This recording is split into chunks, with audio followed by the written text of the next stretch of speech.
Hi everyone, Honor and Profit is out on Octagon. Huge shout out to DB0 for getting it out as quickly as he did. So now I get to play with my new, well actually new is a misnomer. This is my same old Gabe deck, running same old account siphons, but with a couple of new cards in Honor and Profit. I think this is not so much about test running my deck, it's more about trying my deck against the new Jinteki archetypes that are available. I want to prepare myself for them, so here goes. First, this hand. This hand is a very situational hand. Against the likes of HB, I would mulligan this hand. But against Jinteki, this is awesome because Jinteki usually has a lot of code gates and sentries. So starting with a fairy, a York, and a knight to deal with anything that is bigger than strength 3, I'm all set. So my first turn, and only against Jinteki will I do this as my first click. I will install fairy and a York and a fairy to protect the York, and then I run into HQ. He didn't res it, so from that I knew that it was some sort of code gate, low strength code gate. Next I tried R&D, same thing, he doesn't res it, so it must be a low strength code gate. Otherwise he would res it. If it's a sentry, he want to force out my fairy, and if it's a barrier, he want to stop me.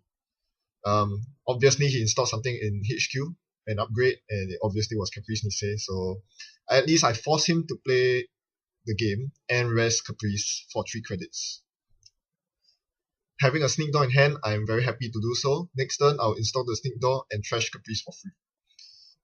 As a side note here, I'm really sorry about the images. I'll try to slowly get the card images up as soon as I can. For now, this ID that I'm playing against is Harmony Medtech.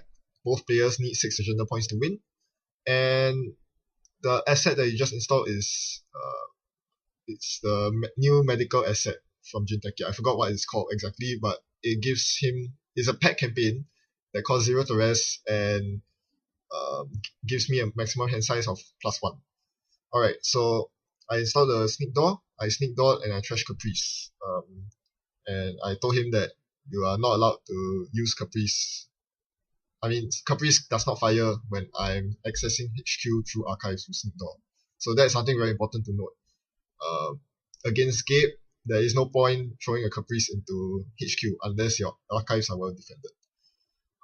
I ran last click and hit into a snare. I lost all my cards and I should have died there, but I didn't. I lived to see another day because he doesn't have a Neuro EMP. Taking advantage of my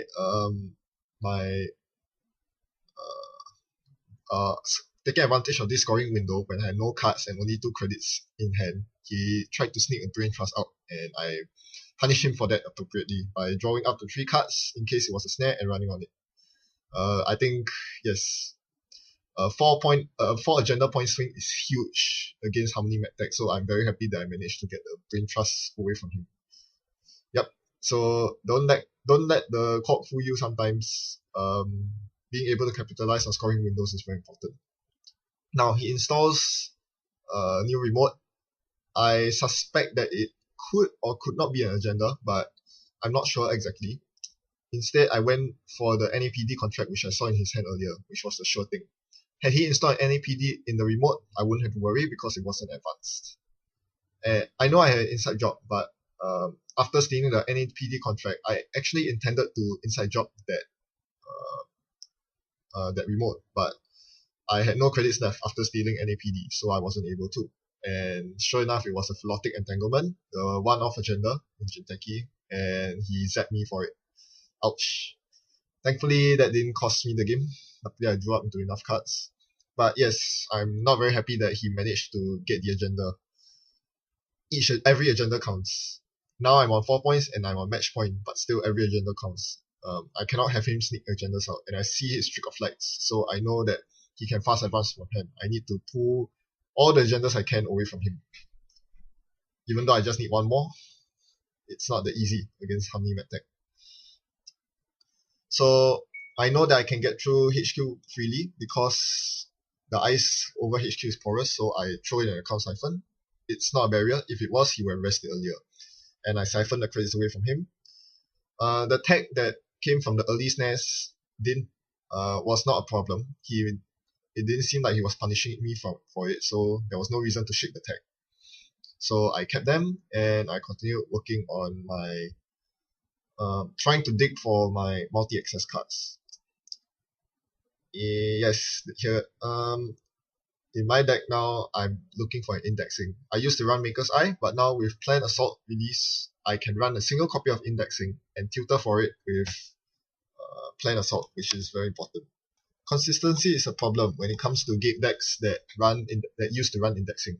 But now with Planned Assault, you essentially have 3 copies of indexing in your deck, so it's no longer a problem. So I just have to dig for it until I find either a Planned Assault or an indexing. Looking at his R&D, the innermost piece of ice is something that he hasn't res yet, which means that it's probably a Yagura. And the outer piece of ice has been advanced, so I'm guessing it's an ice wall, which is no problem because now I have a knight on the table, which means I can break through it. He finally replaces the piece of ice on HQ, which is, well, about time. Yeah, finally I get stopped. And I draw into my indexing. Perfect. Click 2, I host the knight on the ice wall, and I run. He has only 5 credits. He does not res the outer ice. He reses the inner ice, which was Komainu, the one that does 1 net damage for every card in your hand. So I had to get rid of my fairy, and this is what I saw. 2 Fetal AIs, hedge fund, green level clearance, ice wall. Great. Fetal AI is horrible because with my last click, I cannot run in to steal it. If I run in, I will lose all my cards in my hand, which is fine, except that Fetal AI will deal even more net damage and cause me to fall. So I have no choice but to put the Fetal AIs on top of the stack and leave him to draw it. So when I'm in a better position, I can attack his HQ and score the Fetal AI. I have more than enough credits and more than enough cards in hand to do so. I just need to get into his HQ. And I know the Fetal AI is in his hand. So that's where I'm attacking next.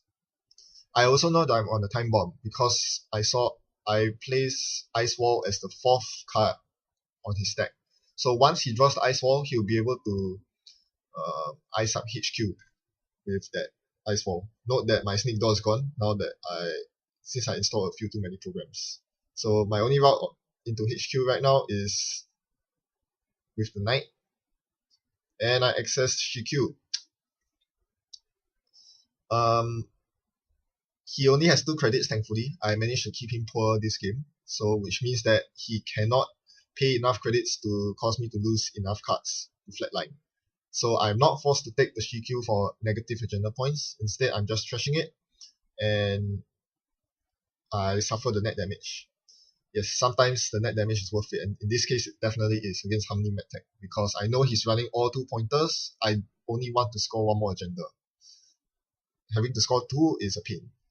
So now it's my time. I siege HQ. I know there are 2 Fetal AIs in his hand, so there's a high chance of me hitting 1.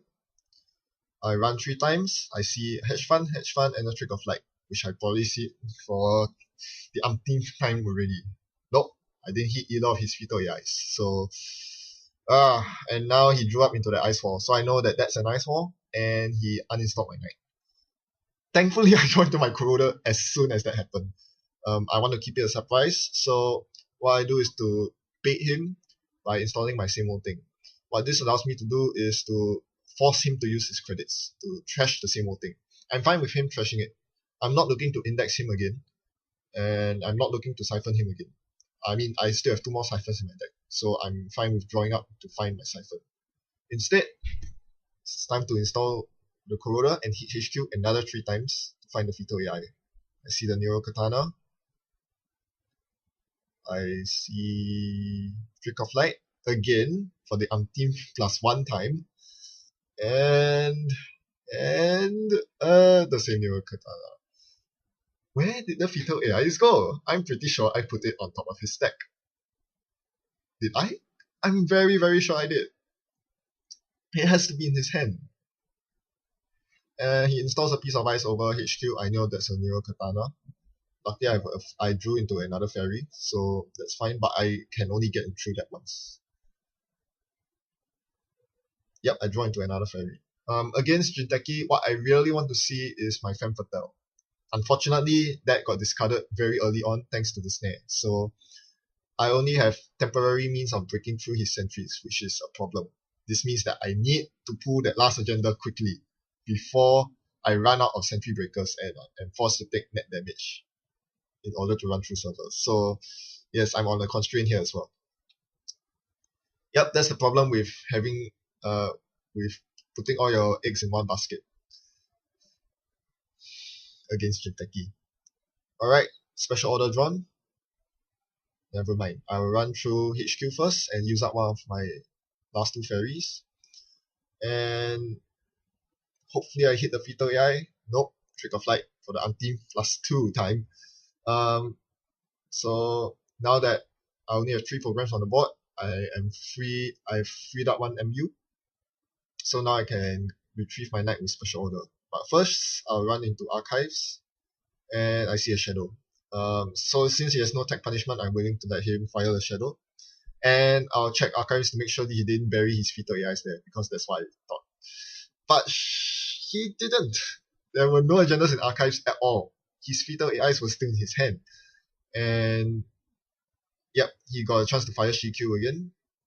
With 2 credits only, of course, he didn't bother wasting the credits.